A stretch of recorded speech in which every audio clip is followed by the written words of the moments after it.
Donc, j'ai travaillé sur la réforme du Conseil de sécurité de l'ONU et j'ai proposé ce que j'ai proposé. Maintenant, je vais donner quelques indications supplémentaires. J'ai travaillé sur un programme de l'ONU qui s'appelle The SWIGER, CWGER. J'en ai déjà parlé rapidement peut-être. The Cluster Working Group on Early Recovery. C'est un programme piloté par l'ONU pour aider des populations en situation de désastre. L'application des théories de ce modèle qui s'appelle SWIGER, CWGER, hein, Cluster Working Group on Early Recovery. J'ai travaillé sur deux programmes différents. Un programme appliqué à Riha, Jericho, dirigé par Oxfam, qui est un organisme, qui est une organisation internationale, une ONG internationale assez connue. C'est Amartya Sen, le Nobel en économie Amartya Sen, a travaillé pour Oxfam. Et l'autre, sur Bethléem, piloté par le programme des Nations Unies pour le développement. Les résultats d'Ariha étaient meilleurs que ceux de Bethléem. Donc ça, c'est pour les early recovery. Après les incendies qui ont frappé ravagé l'Algérie, en Kabylie, j'ai proposé un plan de relance. Pas plan de relance, un plan de relèvement précoce. Early recovery, c'est en français un relèvement précoce. Lors de la dernière Assemblée générale de l'ONU, la 80e Assemblée générale de l'ONU, que s'est produit un incident. Le président des États-Unis d'Amérique s'est plaint de l'escalier mécanique et du prompteur. Le secrétaire général de l'ONU, M. Antonio Guterres, a ordonné une commission d'enquête à cause d'un escalator et prompteur. Est-ce que Antonio Guterres était présent quand les Africains ont parlé réforme du Conseil de sécurité de l'ONU et tout ce qui ressemble à ça? Non. Vous avez parlé du réforme du Conseil de sécurité de l'ONU. 2 Africains ont été des secrétaires généraux de l'ONU. D'autres Africains ont travaillé pour l'ONU dans diverses missions. Quels sont ces 2 secrétaires généraux? Boutros Ghali, égyptien. A-t-il fait quelque chose pour l'Afrique? Anecdote. Anecdote, c'est pas une blague, hein, c'est un événement vrai, hein, c'est un fait vrai.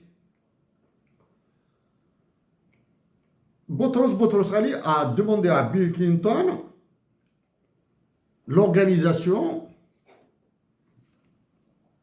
d'une force militaire sous l'égide de l'ONU. Réponse du berger à la bergère. Réponse de Bill Clinton à Boutros Ghali. Nous avons besoin d'un secrétaire et non pas d'un général. Okay? Deuxième Africain à avoir dirigé l'Organisation des Nations Unies. Le Ghanéen, Kofi Annan. Ok? J'ai eu le plaisir, non, aucun plaisir. Mon devoir de défendre mon pays, l'Algérie, m'a obligé à lui écrire une lettre.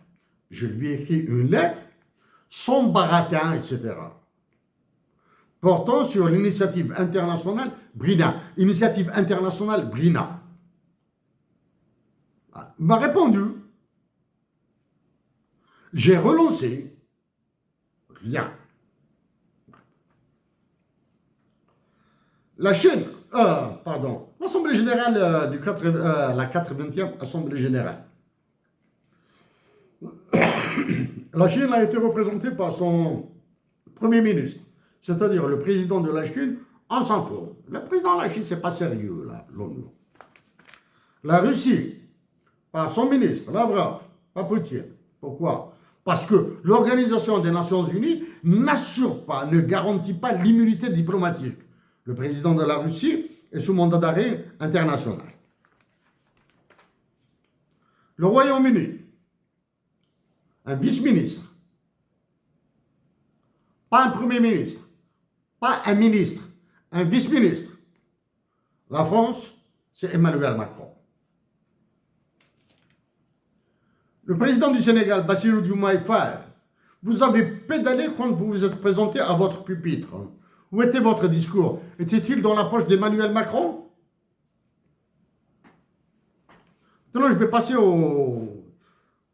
à des éléments un peu plus sophistiqués, non? Simple.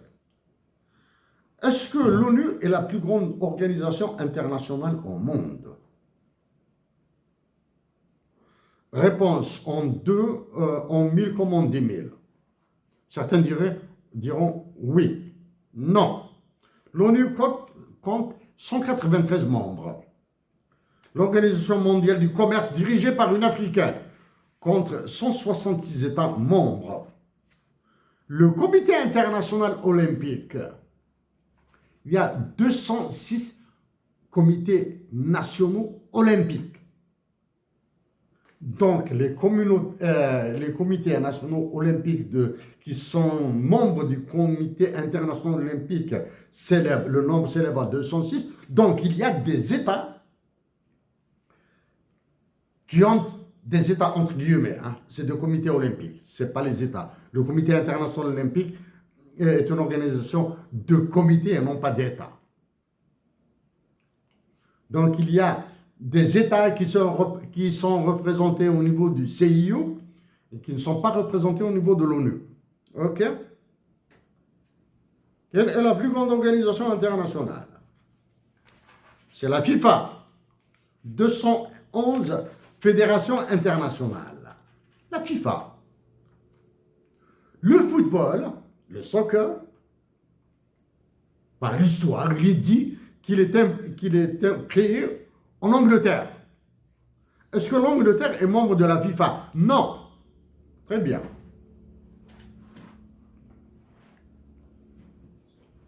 La Palestine a été reconnue par une multitude d'États. Est-ce qu'elle est membre de l'Organisation des Nations Unies? Non. Observateur. Comme le Vatican. Et ce, malgré les accords de Camp David en 1978, les accords d'Oslo, les accords d'Abraham et la dernière reconnaissance par une série d'États, les dernières reconnaissances par une série d'États, pour que ça passe en Assemblée générale des Nations Unies pour attester que la Palestine est membre de plein droit. Non. Quelles sont les autres attributions de l'ONU? Les missions de paix. OK? Il y a la MINURSO, la mission des Nations Unies pour le référendum au Sahara occidental. Ce 31 octobre, c'est-à-dire dans 3-4 jours, là, nous verrons si elle est reconduite ou pas. Ou bien, ils vont prendre le texte envoyé par la présidence des États-Unis d'Amérique à l'ONU et le transformer en résolution. Parce qu'une telle résolution devient une résolution de forme, alors qu'il y a une résolution de forme, de fond. La résolution de forme ne demande pas le vote de tous les membres permanents du Conseil de sécurité, elle demande uniquement une majorité. Les résolutions de fond demandent l'unanimité des 5 membres permanents du Conseil de sécurité et le reste. Qu'est-ce qu'il y a donc, les missions des Nations Unies, il y a la MINURSO. Actuellement, il y a la MINUC au Kosovo. Okay. Il y a la FINUL, la force d'interposition des Nations Unies au Liban. Est-ce qu'il y aura une force d'interposition au au Sahara occidental? Je ne sais pas. Hein? L'autre institution assez lourde au niveau de l'ONU, c'est l'aide publique au développement, même si elle est gérée par l'OCDE. En 1970, c'est 0,7% du PNB des pays avancés qui est alloué à l'aide publique au développement. Ce taux n'a jamais été atteint. La moyenne, c'est 0,3. Ça c'est en 1970. En 1974, la résolution 3254, l'ONU a demandé la réduction de 10% des budgets militaires des pays avancés. En d'autres termes, des pays de l'OTAN, plus la Russie, plus la Chine. 10% des budgets militaires de ces pays pour transférer une partie à l'aide publique au développement.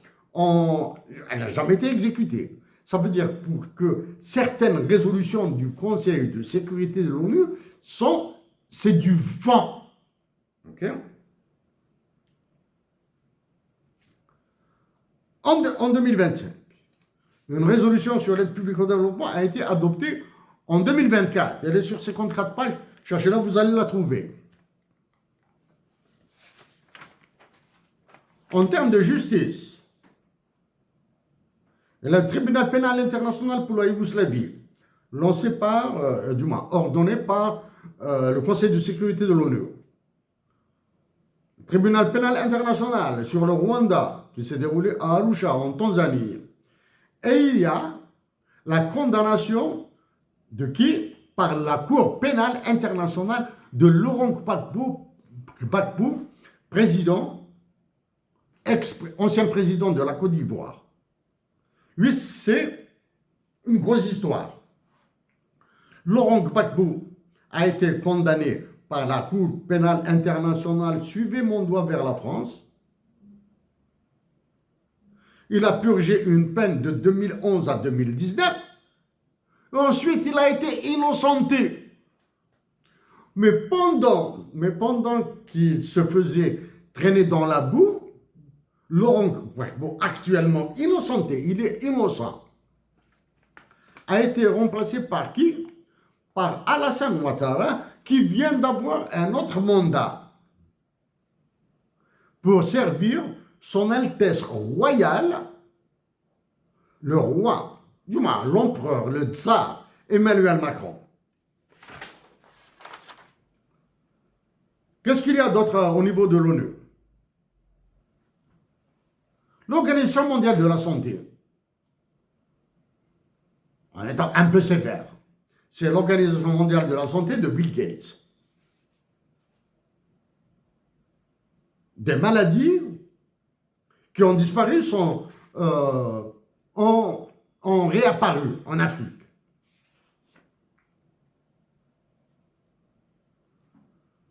L'autre élément clé, la division population des Nations Unies.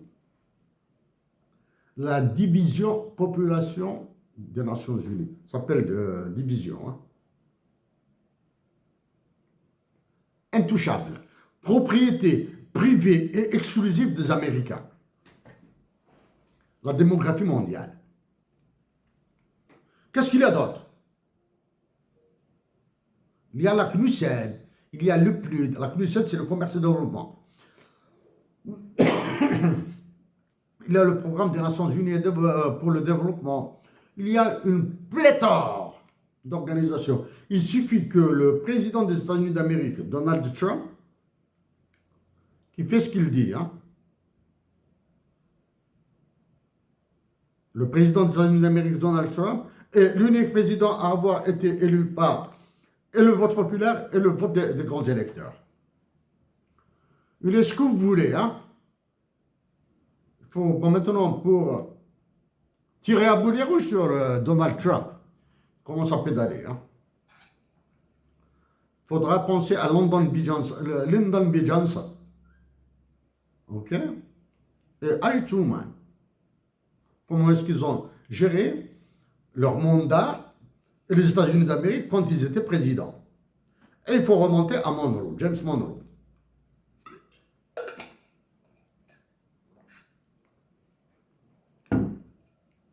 Donc il suffit que le président des États-Unis d'Amérique ordonne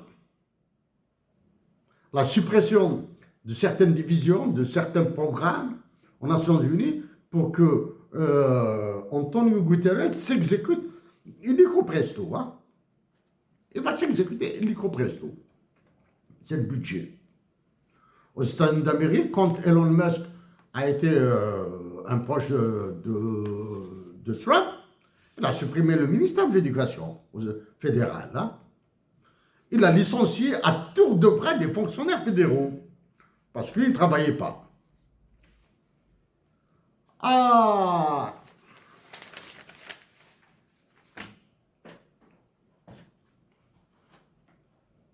J'hésite comment le dire. Je vais le dire d'une manière naturelle, sèche. Pour faire rire un observateur, pour faire rire, hein, le faire rire, hein, rire, un observateur quelconque, ou du moins qui a une idée du fonctionnement de l'ONU, etc.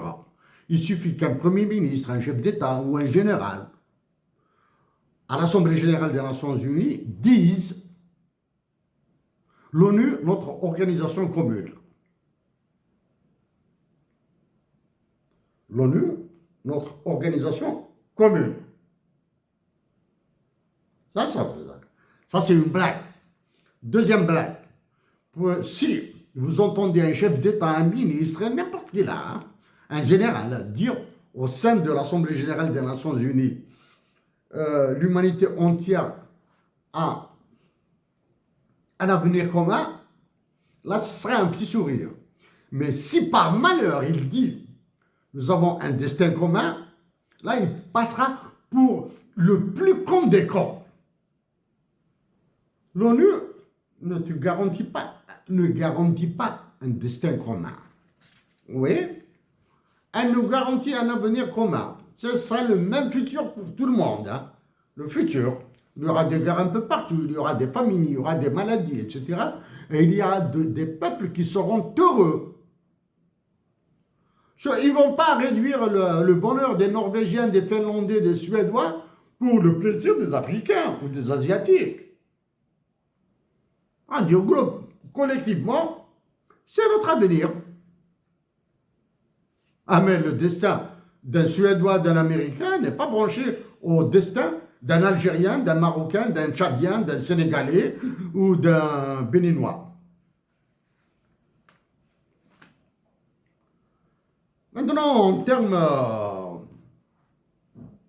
de droit, l'article 53 de la Charte des Nations Unies dit « Le Conseil de sécurité utilise, s'il y a lieu, les accords ou organismes régionaux pour l'application des mesures coercitives prises sous son autorité. » C'est-à-dire, il n'y a pas que les textes qui viennent de l'ONU qui sont exécutoires. Ok? Ça, c'est l'article 53.1. Le point 2 de l'article 53, il est dit « Le terme État ennemi employé au paragraphe 1 du présent article s'applique à tout État qui, au cours de la Seconde Guerre mondiale, a été l'ennemi d'un quelconque des signataires de la présente charte. » Ça, c'est l'article 1. Le point 2 de l'article 53, le terme État ennemi. Qui désigne-t-il? L'État ennemi désigne l'Allemagne et l'Italie. Le Japon a évité de peu ce qualificatif d'État ennemi parce qu'il n'était pas dans l'axe. Le Japon a attaqué les États-Unis d'Amérique à Pearl Harbor et les Américains lui ont rendu la monnaie de la pièce par 2 bombes atomiques. Mais par contre, l'Italie et l'Allemagne étaient des États fascistes en guerre. Et Mussolini et Hitler étaient des alliés. Franco, un peu moins. Mais maintenant, ça c'est l'État. Donc, est-ce que l'Allemagne de l'Ouest, après réunification, l'Allemagne, risque de devenir membre permanent du Conseil de sécurité? Est-ce qu'elle a sa place? Est-ce qu'elle mérite? Oui, peut-être. Pour certains, non pour d'autres. Mais d'après cet article, jamais. Et pourtant, la dernière Assemblée générale a été présidée par une Allemande. L'article 103. En cas de conflit entre les obligations des membres des Nations Unies en vertu de la présente charte et leurs obligations en vertu de tout accord international, les premières prévaudront. Donc, ce sont les recommandations de la charte des Nations Unies.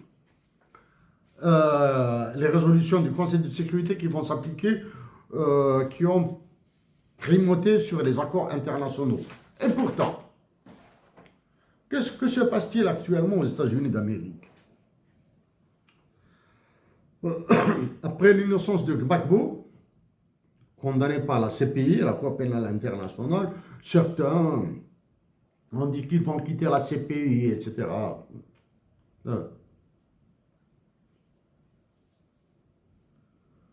Certains ont dit de la CPI. Que se passe-t-il actuellement aux États-Unis d'Amérique?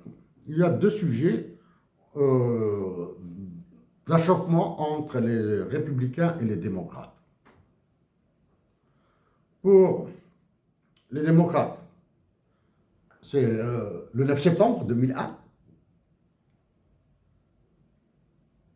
Pardon, l'inverse.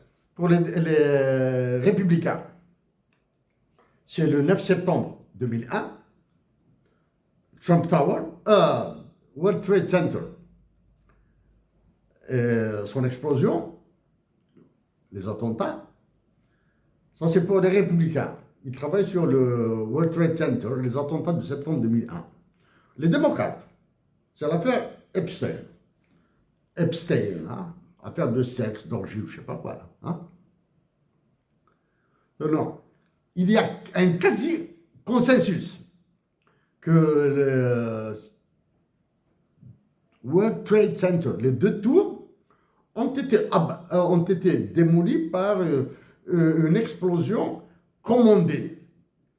C'est-à-dire technique de faire exploser un bâtiment sans éclabousser, sans démolir les autres, etc. World Trade Center. C'est une affaire à 5 milliards de dollars ou à 500 milliards de dollars ou quelque chose comme ça. Allez, on bousille tout ça. Qu'est-ce qu'ils ont dit? Le Conseil de sécurité de l'ONU émettait jusqu'à 3 résolutions par nuit contre l'Irak. Ils ont détruit l'Irak. L'Irak actuellement est divisé en 3 parties. La partie sud, le centre et la partie nord. 38e parallèle, ces histoires-là. Hein. Le sud, c'est Basra. Il y a la bande là où il y a Bagdad et il y a le nord pour les Kurdes. Le nord et le sud sont des zones exclues pour le pouvoir irakien. Donc, à cause des résolutions votées par le Conseil de sécurité de l'ONU qui a permis une coalition internationale pour démolir l'Irak, organiser le procès de Saddam Hussein et l'exécuter, suivez mon doigt vers la Libye, etc. Voilà maintenant. Voici le Conseil de sécurité de l'ONU, comment il fonctionne. Attendons voir le 31 octobre ou bien le 1er novembre. Bon.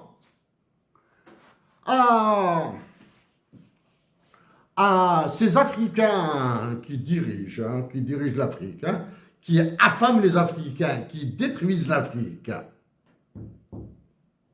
je vous invite à rejeter un coup d'œil sur toutes mes interventions pour parler des autres protocoles, etc., sur les ressources naturelles, etc.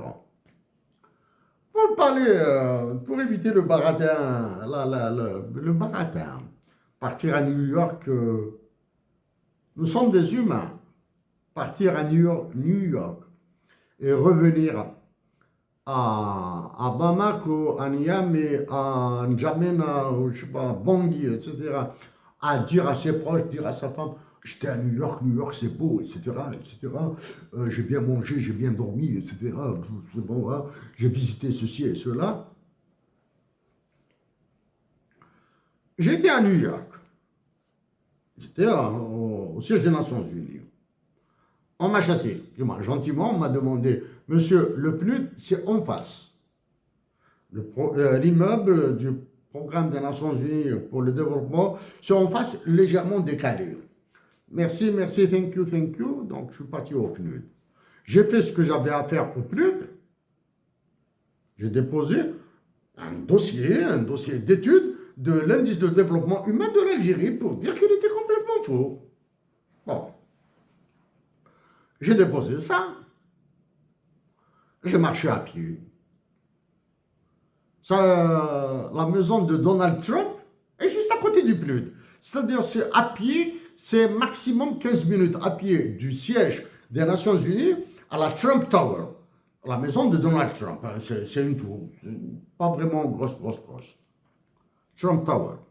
J'ai été plus loin, c'est un peu plus loin, une vingtaine de minutes probablement à pied, une vingtaine de minutes à pied. J'ai visité l'appartement qui a été loué par Hussein Ahmed pour les besoins de la révolution algérienne à New York. L'appartement loué par Hussein Ahmed pour les besoins de la révolution algérienne à New York. On va dire maximum à 30 minutes de marche à pied du siège des Nations Unies à cet appartement. Je suis rentré, j'ai laissé un mot au propriétaire. Bon, ben, le propriétaire, il s'en fout, là. Si les différents décideurs algériens, là, depuis 1962, ont acheté l'appartement qui a servi de bureau pour le FLN, s'ils avaient acheté l'immeuble, c'est un petit immeuble de logement d'habitation. Actuellement, c'est des cabinets médicaux. Ce que j'ai vu 2 ou 3 cabinets médicaux là-bas. S'ils l'avaient acheté en 62, vraiment, tous les cocos algériens qui vont à New York dans le cadre de missions de l'État, etc., habiteront dans ces appartements au lieu de payer 1000 dollars par nuit, du moins 1000 dollars la nuitée. Ok? En 62, l'état de l'immeuble, je vais dire comme ça, hein, j'exagère, il va coûter 1 million de dollars. Ça, c'est en 62, hein? 1 million de dollars, parce qu'il n'est pas vraiment fameux. Hein? En 2027, 100 millions de dollars, 1 milliard de dollars à l'intérieur de New York, à 25-30 minutes à pied du siège des Nations Unies. Ok. Les Africains, vous voulez réformer le Conseil de sécurité de l'ONU, pourquoi vous ne réformez pas d'abord l'Assemblée générale de l'Union africaine?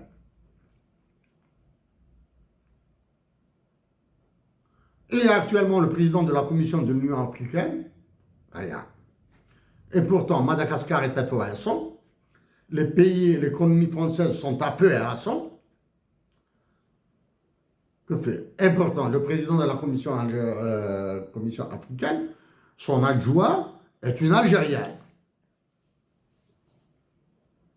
Mais mieux que ça, ou pire que ça,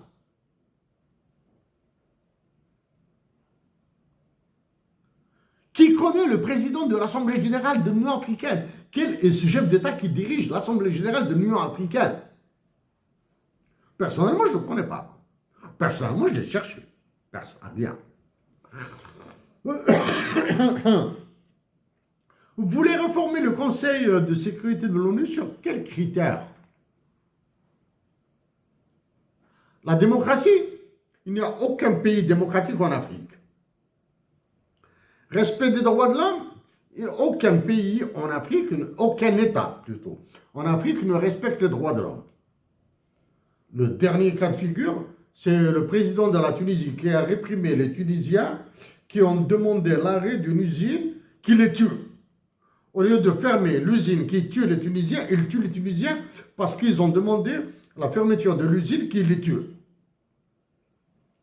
Quel est cet État, État africain qui respecte les droits de l'homme? Ok?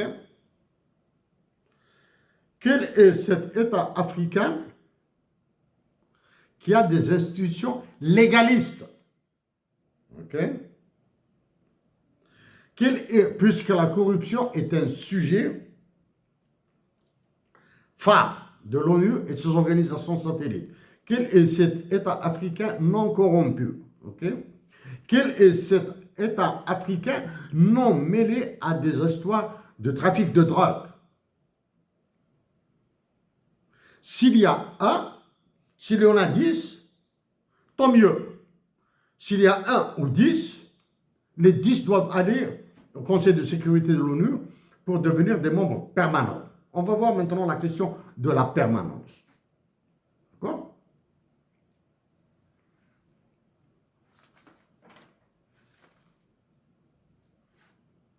Si actuellement il y a 194 membres à l'ONU, 194 États membres à l'ONU, 5 États permanents qui disposent du droit de veto, il y a 10 États non permanents. Actuellement, quels sont les 10 États non permanents? Je le retrouve ici. Les membres actuels du Conseil de sécurité de l'ONU. L'Algérie, le Danemark, la Grèce, la Guyane, le Pakistan, le Panama, la République de Corée, la Sierra Leone, la Slovénie et la Somalie. Voici les 10 pays membres du Conseil de sécurité, les 10 pays non permanents du Conseil de sécurité de l'ONU. Croyez-vous que ces pays vont dire non à Donald Trump, vont dire non à Emmanuel Macron, vont dire non à Starmer, le chancelier anglais? Okay. Les 5 membres permanents du Conseil de sécurité de l'ONU. USA,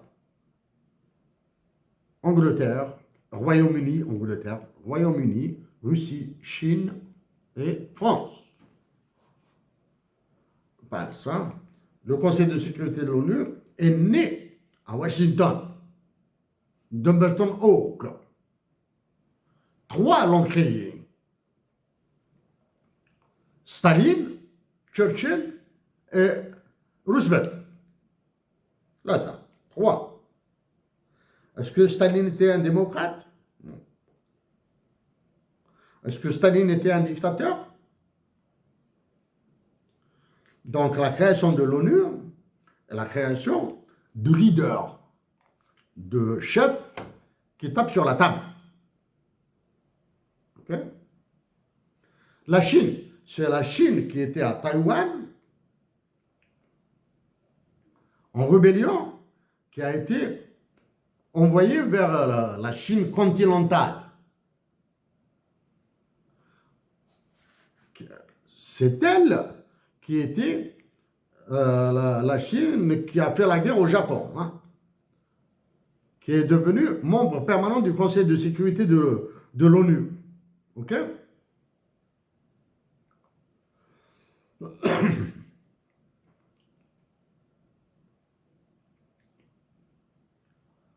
La France maintenant, membre permanent.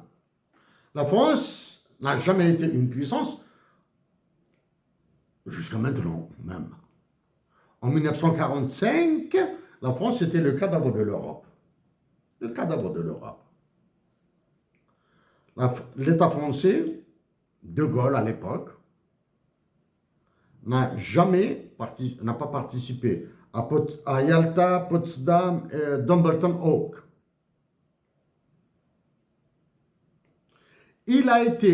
En 1945, il a été repêché par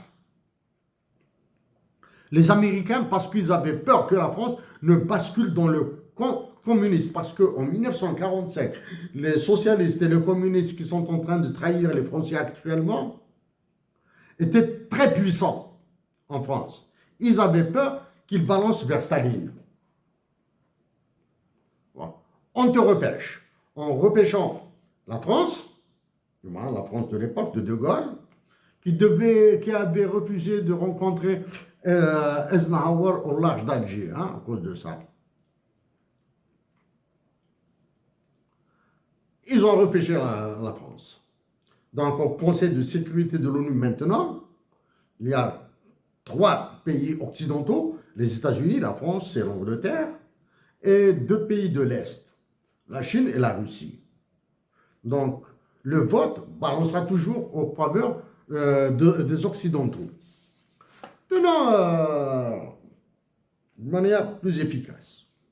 Réformer le Conseil de sécurité de l'ONU pour porter, hypothèse, le nombre d'États permanents au Conseil de sécurité de l'ONU, le porter de 5 à 10. Est-ce que 5 sièges supplémentaires suffisent pour représenter l'Afrique, l'Europe, l'Asie, l'Océanie et l'Amérique? Est-ce que 5 sièges supplémentaires, on va dire 10 sièges, le nombre d'États permanents du Conseil de sécurité, on va dire 10 sièges. On ajoute un État à l'Asie, un État à l'Amérique, le Canada par exemple. Ce que les États-Unis d'Amérique veulent, du moins Donald Trump veut annexer le Canada. Maintenant, est-ce qu'il acceptera que le Canada soit un membre permanent du Conseil de sécurité? Il faut lui demander à Donald Trump. Donc, un pays américain, un pays de l'Asie, le Japon deviendra bien, parce qu'ils ne s'entendent pas avec la Chine, jusqu'à maintenant. La Corée du Sud, ou bien forcer la réunification des 2 Corées pour faire de la Corée réunifiée. Est-ce que la Nouvelle-Zélande, qui sont perdus là-bas, là, et l'Australie deviendront membres du Conseil de sécurité de l'ONU? En Afrique, je rappelle, Kadhafi a corrompu, Kadhafi a payé, il a payé. Qui? J'ignore les noms. Pour faire taire le Nigeria. Il y avait une entente entre l'Afrique du Sud, c'était sûr, parce qu'à l'époque, il y avait Mandela, pour devenir membre permanent du Conseil de sécurité de l'ONU pour l'Afrique. Et il y avait la guerre entre l'Algérie et l'Égypte. Le Nigeria, bon, Kadhafi a payé, mais qui a payé pour cette terre, j'ignore. Est-ce que mon pays, l'Algérie, dans l'état de déliquescence, dans lequel, malgré l'état de déliquescence dans lequel il se trouve, est-ce qu'il mérite d'être en Afrique au Conseil, membre permanent du Conseil de sécurité de l'ONU? En tant qu'État, oui. En tant qu'État, oui. La Chine était misérable en 1945 et elle était membre permanent du Conseil de sécurité de l'ONU avec le droit de veto. Oui. On passe. Pour l'Europe maintenant, faudra-t-il exclure la France pour la remplacer par l'Allemagne et l'Italie?